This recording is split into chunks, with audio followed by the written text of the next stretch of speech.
बिस्मिल्लाहिर्रहमानिर्रहीम। अस्सलाम वालेकुम नाज़रीन, आप YouTube चैनल देख रहे हैं। मैं इमरान खान हूँ। यहाँ कुछ अच्छी खबरें भी हैं और कुछ बड़ी शानदार खबरें हैं बैनुल-अक़वामी सतह पे। सबसे पहले एक दो खबरें ऐसी भी हैं जो फिक्रमंद होने वाली भी हैं, मैं आपको वो भी बता देता हूँ। सबसे पहले तो खबर अच्छी ये है कि फ्रेट ट्रेन का, जिसको आप कहते हैं माल बरदार ट्रेन, जो माल लेकर जाती है, इसके साथ बहुत सारी बोगियां होती हैं जिसमें कंटेनर्स जाते हैं, वो पहली ट्रेन का आगाज कर दिया गया है। इससे पहले भी हो चुका है पाकिस्तान और तुर्की के दरमियान। यहां से ट्रेन पहुंचेगी ईरान और ईरान से जाएगी तुर्की और फिर तुर्की से वापस ईरान और ईरान से वापस पाकिस्तान आएगी। तो ये ट्रेन अब दोबारा रवाना की गई है। वजीर रेलवे आदम सवाती थे वहां पे, शाह महमूद कुरैशी वजीर खारजा थे और वजीर तजारत अब्दुल रज़ाक दाऊद वहां पे थे। और तेहरान इस्तांबुल ITI इसको कहते हैं, ये इस्लामाबाद, तेहरान और इस्तांबुल, ये माल बरदारी ट्रेन का इफ्तिताह किया गया है। पहले भी ये चलती रही है। ये जरदारी साहब के दौर में 2009 में जरदारी साहब ने खुद इसका इफ्तिताह किया था, लेकिन ये ज्यादा देर चल नहीं पाया काम। 2012 में आखिरी ट्रेन चली थी और उसके बाद ये हो नहीं पाया। ये एक बड़ा छोटा और आसान रास्ता है कि आप ट्रेन के जरिए से माल पहुंचाए।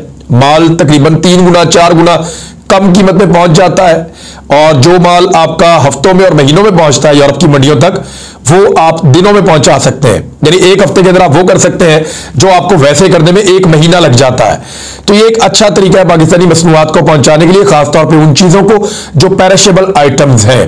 यानी आपके मैंगोज आम आपके जाते हैं पूरे यूरोप में, तो आप अगर उसको बहरी जहाज के जरिए भेजें तो बहुत टाइम लग जाता है, खराब हो जाते हैं। अगर आप उसको हवाई जहाज के जरिए भेजें तो आपको पैसे बहुत खर्चने पड़ते हैं। तो ये आपके पास एक और रास्ता है कि एक हफ्ते के अंदर अंदर ट्रेन पहुंच जाए और आपका सामान भी पहुंच जाए, तो ये बहुत अच्छी बात है। बहुत सारी और चीजें हैं। पाकिस्तान यूरिया एक्सपोर्ट करता है, चावल एक्सपोर्ट करता है और कबाड़ का बहुत सारा सामान पाकिस्तान से बाहर जाता है। इसी तरह बहुत सारी मशीनें और बहुत सारी टेक्नोलॉजी से वाबस्ता चीजें पाकिस्तान में वापस आती है यूरोप से, तुर्की से। तो ये एक अच्छी डेवलपमेंट है जो पाकिस्तान, तुर्की और ईरान के बीच में हुई है। तुर्की इस मामले में बड़ा माहिर है। तुर्की ने एक और ट्रेन भी चलाई थी जो चाइना तक ये पहुंच गए ट्रेन के जरिए से। वो दूसरा रास्ता है, यानी तुर्की से वो ईरान जाते हैं, ईरान से वो कजाकिस्तान जाते हैं, उज्बेकिस्तान जाते हैं, उज्बेकिस्तान, कजाकिस्तान, देन वो चाइना चले जाते हैं। तो वो भी वहां पे भी वो प्रोजेक्ट को चला रहे हैं। तो तुर्किश ट्रेन के रास्ते खोल रहे हैं, चाइनीज खोल रहे हैं। पाकिस्तान के इस ट्रेड रूट का जो सबसे छोटा रूट है, इसका चाइना को बहुत फायदा होगा, पाकिस्तान को बहुत फायदा होगा और दीगर जो खित्ते के ममालिक हैं उनको भी फायदा होगा और पाकिस्तानी ताजर इससे फायदा उठा सकते हैं, चाहे वो इंपोर्ट्स कर रहे हो चाहे वो एक्सपोर्ट्स कर रहे हो। एक और अच्छी खबर है कि OIC का इजलास पाकिस्तान में दोबारा होगा। यानी यहां पे साबिक वज़ीर आज़म को कभी मौका भी नहीं मिला, OIC में बात करने का मौका मिलता नहीं था। नवाज शरीफ साहब के साथ ऐसा हो चुका है 2017 में, लेकिन यहां इमरान खान साहब को दूसरी मरतबा मौका 2 महीनों के अंदर, 3 महीनों के अंदर मिलेगा। इसमें एक जो स्टेटमेंट है वो आया है फवाद चौधरी साहब का। अभी इसकी मुकम्मल तफसीलात नहीं आई, लेकिन इसमें अमरीकी वज़ीर खारजा एंटनी ब्लिंकन का भी एक स्टेटमेंट आया, वो भी आपको पढ़ के सुनाता हूं। लेकिन फवाद चौधरी साहब वज़ीर इत्तलात व नशरियात वो ये कह रहे हैं इस्लामाबाद में कि OIC इजलास में पाकिस्तान का नुक्ता नजर पहुंचाया गया और काबीना ने तमाम शुरका को मुबारकबाद दी है। मार्च में OIC का एक और इजलास पाकिस्तान में होने जा रहा है। ये इन्होंने, अब ये इजलास शायद इस नौयत का ना हो, ज्यादा पहले हो चुका है, लेकिन एक इजलास दोबारा OIC का पाकिस्तान में होने जा रहा है और ये पाकिस्तान के लिए एक अच्छी खबर है। इस पे जो अमरीकी रद्द अमल है वो सेक्रेटरी एंटनी ब्लिंकन, जो सेक्रेटरी ऑफ द स्टेट है, खारजा उमूर देखते हैं अमेरिका के, उन्होंने कहा तो OIC extraordinary session on Afghanistan is a prime example of our collective determination and action to help those most in need. We thank Pakistan for hosting this vital meeting and inviting the global community to continue cooperating to support the Afghan people.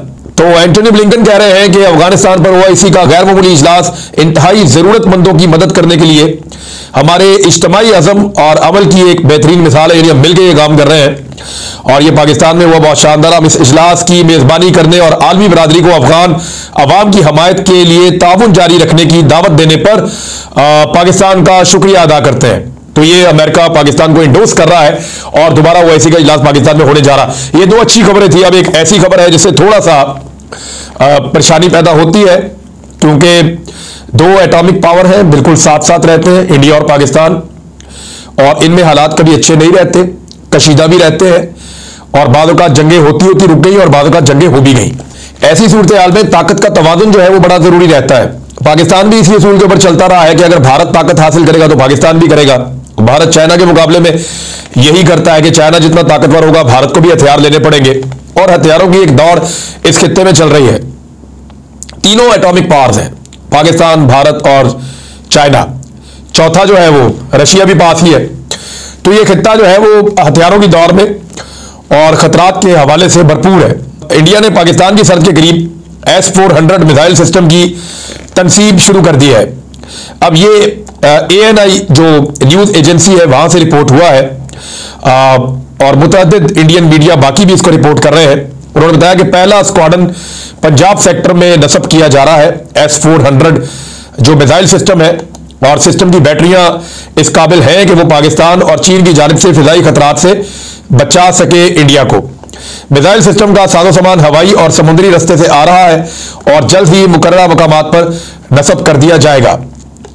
News agency के मुताबिक, और पहले भी मैं आपको बता चुका हूं कि S-400 शानदार एक सिस्टम है, दिफा का हामिल, और इस वक्त दुनिया में जितने भी एंटी एयर डिफेंस सिस्टम है उनमें सबसे ज्यादा काबिलियत इसकी बताई जाती है।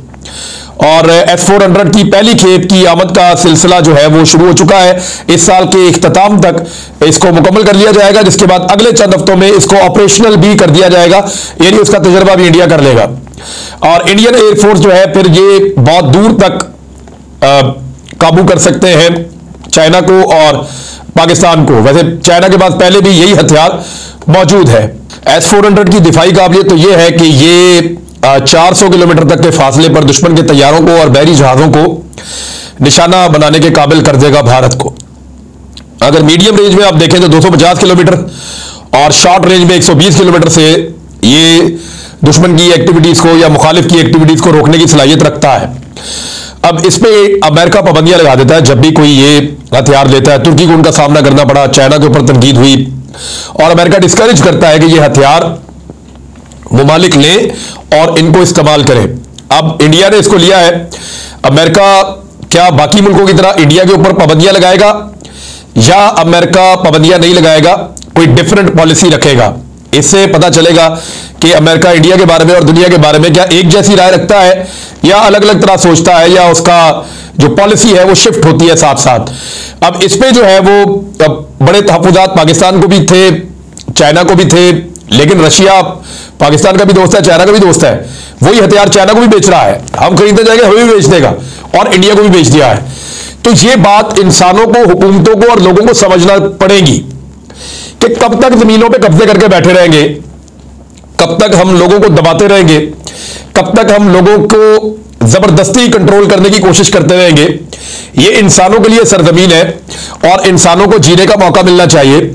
जंग, हथियार जमा करना, छीना झपटी करना, इससे तबाही और गुर्बत फैलेगी और इससे किसी की भी खुशहाली नहीं होगी। अगर कोई एक मुल्क दूसरे को बहुत ज्यादा मार सकता है तो दूसरा भी पहले मुल्क को बहुत ज्यादा डैमेज कर सकता है। ये बात ऐसा लगता है कि कुछ लोगों को समझ नहीं आती, और नरेंद्र मोदी की हुकूमत में बहुत सारे ऐसे वाकयात हुए हैं जो फाशिस्ट नौयत के हैं, और जहां पे कुछ मुतवाज़े कवानीन भी आए, अक़लियतों को भी दबाया गया, लोगों के साथ ज्यादती भी हुई, और अब ये हथियारों की एक दौड़ पाकिस्तान को लाजमन, अब इसका जवाब पाकिस्तान भी सोचेगा, वो कुछ ना कुछ इसको हल करने की कोशिश करेगा, और फिर हथियारों की एक नई दौड़ इस खित्ते में शुरू हो जाएगी। एक और चीज इंडिया ने की है, मैं उसको जरा खुल के आपको बता दूं कि कश्मीर के अंदर वो नई हल्काबंदियां कर रहे हैं। जैसे पाकिस्तान में हल्काबंदी हम कहते हैं कि नई हल्काबंदियां, यानी लाहौर शहर की पहले अगर मिसाल के तौर पे 12 सीटें थी तो 14 हो सकती हैं हल्काबंदियों के बाद, कराची की 20 से 25 हो सकती हैं हल्काबंदियों के बाद। तो इस तरह जब नई हल्काबंदियां होती हैं तो आबादी के तनासुब से, जरूरियात के मुताबिक, रकबे के तनासुब से वो एक फार्मूला बना हुआ होता है, उसके मुताबिक हल्काबंदियां की जाती हैं। यहां नरेंद्र मोदी साहब की हुकूमत में यही काम हुआ है भारत में, और कश्मीर की रियासत के अंदर यहां पे ज्यादती पॉइंट आउट हो रही है। तकरीबन सारी पॉलिटिकल पार्टीज कह रही है कि यहां पे ज्यादती हुई है। भारत के कब्जे में मौजूद कश्मीर की बेशतर सियासी जमातों ने रियासती असेंबली की नशिस्तों की असर नौ हदबंदी करने वाले कमीशन की ड्राफ्ट रिपोर्ट को नाकाबिले कबूल करार देते हुए शदीद नुक्ताचीनी की है। रहनुमाओं ने इस रिपोर्ट पे अफसोस का इजहार किया, जिस रिपोर्ट की बुनियाद के ऊपर कश्मीर में हल्का बंदियां की जाएंगी। अब आप हैरान हो जाएंगे कि जो जम्मू का इलाका है, इसको इन्होंने 3 हिस्सों में डिवाइड किया है, एक जम्मू, एक कश्मीर वैली का इलाका और तीसरा लद्दाख का इलाका। इन 3 इलाकों में डिवाइड किया गया है। मैं 2011 का जो सेंसस है या जिसको हम कहते हैं मर्दमशुमारी, उसके मुताबिक इन इलाकों की आबादी क्या थी, जरा पहले आप वो सुने, फिर आपको पता चलेगा कि लोग एतराज कर क्यों रहे हैं और ये एतराज बनता है या नहीं बनता। यानी ये तो ऐसी बात है कि आप दिन दहाड़े आप लोगों के वोट के हक के ऊपर डाका डाल दें। कैसे? देखें, जो 2011 का सेंसस था या मर्दमशुमारी थी, उसमें जो पॉपुलेशन दिखाई गई थी वो कश्मीर की टोटल थी 1 करोड़ और 25 लाख। अब ये तकरीबन 1 करोड़ 60 लाख से ऊपर है। जम्मू की जो आबादी थी उस वक्त 2011 में वो 52 लाख 50 हजार थी। जो कश्मीर वैली की जो आबादी थी उस वक्त 2011 में वो 67 यानी 67 लाख थी। यानी 15 लाख से भी ज्यादा फर्क था जम्मू की और कश्मीर की आबादी में। ये फर्क अभी भी है, बल्कि अब ये और भी ज्यादा बढ़ गया है। जम्मू के इलाके में अगर आबादी बढ़ी है तो कश्मीर की वैली में और ज्यादा बढ़ी है, तो ये फर्क और ज्यादा बढ़ गया है 2021 तक। लेकिन क्योंकि अभी नई मर्दमशुमारी नहीं हुई, सिर्फ एक जायजा उनके पास मौजूद है कि इस वक्त जो टोटल पॉपुलेशन है वो 1 करोड़ 54 लाख 27 हजार 841 टोटल कश्मीरी हैं, और उसमें जो वैली की आबादी है, कश्मीर वैली की आबादी है, वो सबसे ज्यादा है। लेकिन भारत ने किया क्या है, वैली को दी है 1 सीट और जम्मू को दी है 6 सीटें। अब इसकी वजह क्या है, जरा ये समझिए आप। जम्मू में जो आबादी है उसका 50% हिंदू कौमियत के लोग हैं, और क्योंकि नरेंद्र मोदी साहब की जमात बीजेपी जो है वो जरा इस चीज को इस्तेमाल करते हैं मजहब को अपनी सियासत के लिए, तो उन्होंने वहां पे 6 सीटें दे दी कि अगर हिंदुओं का वोट उनको मिल जाता है तो वो आराम से 3 सीटें तो निकाल लेंगे। और वहां मुसलमानों की आबादी जो है वो 45% है, बाकी दूसरी कौमियतें हैं। लेकिन अगर आप वैली में चले जाते हैं कश्मीर में, तो वहां मुसलमानों की आबादी जो है वो है 95%, 95%। तो वहां पे 1 सीट दी है कि अगर मुसलमान मिलकर भी सारे इलेक्शन लड़े तो ना जीत सकें ज्यादा, और अकलियत में होने के बावजूद कम से कम 3 सीटें या 4 सीटें नरेंद्र मोदी साहब की जमात किसी ना किसी तरह करके वो निकाल लेंगे जम्मू से, और अगर वो 4 सीटें वहां से निकालते हैं तो 3 सीटें कोई और निकाल भी ले तो वो हार जाएगा। ये तरीका वारदात इस्तेमाल किया गया है मकबूजा कश्मीर में। बड़ा अफसोसनाक है, सारी पॉलिटिकल पार्टी इस पर आवाज उठा रही है। मैंने आपको उसका टेक्निकली बता दिया कि आबादी वैली की ज्यादा है, सीट 1 है, आबादी जम्मू की कम है, सीटें 6 है, लद्दाख की आबादी तो बिल्कुल ही कम है। तो इस तरीके से उन्होंने मैनेज किया है। एक और खबर है, बरतानिया ने कश्मीर के मामले के ऊपर वजाहत तलब कर ली है, और बरतानवी हाउस ऑफ कॉमन ने मकबूजा कश्मीर में होने वाले जुल्म सितम पर वजाहत तलब की कि 2 साल में 2500 बेगुनाह कश्मीरियों को हिरासत में लिया गया है। और ये ARY न्यूज ने और दीगर मुख्तलिफ इदारों ने इसको रिपोर्ट भी किया है, और एक खत है जिसमें कहा गया है कि 2 साल में 2500 बेगुनाह अफराद को हिरासत में लिया गया। मकबूजा कश्मीर में जाली मुकाबलों की तशवीशनाक इतलात हैं। बेगुनाह कश्मीरियों को मुबैना दहशतगर्द बनाकर मार दिया जाता है, जबकि मरने वाले तमाम आम शहरी होते हैं। बरतानवी हाउस ऑफ कॉमन ने इस मामले को उठाया है, और यह मामला अक़वाम मुत्तहिदा में उठाया गया है। अब आपको यानी अंदाजा हो रहा है कि दुनिया की तशवीश है कश्मीर को लेकर, और जब इस किस्म की जो है वो डिलिमिटेशन होगी या इस किस्म की हल्काबंदियां की जाएंगी, तो लोगों के जो जज्बात भी मजरू होंगे, उनको लगेगा उनके साथ नाइंसाफी हो रही है, और फिर आलमी सतह पे ये मसला मजीद उजागर भी होगा। अब एक आखिरी खबर है, और ये आपको हैरान कर देने वाली खबर है तैयब उर्दगान की।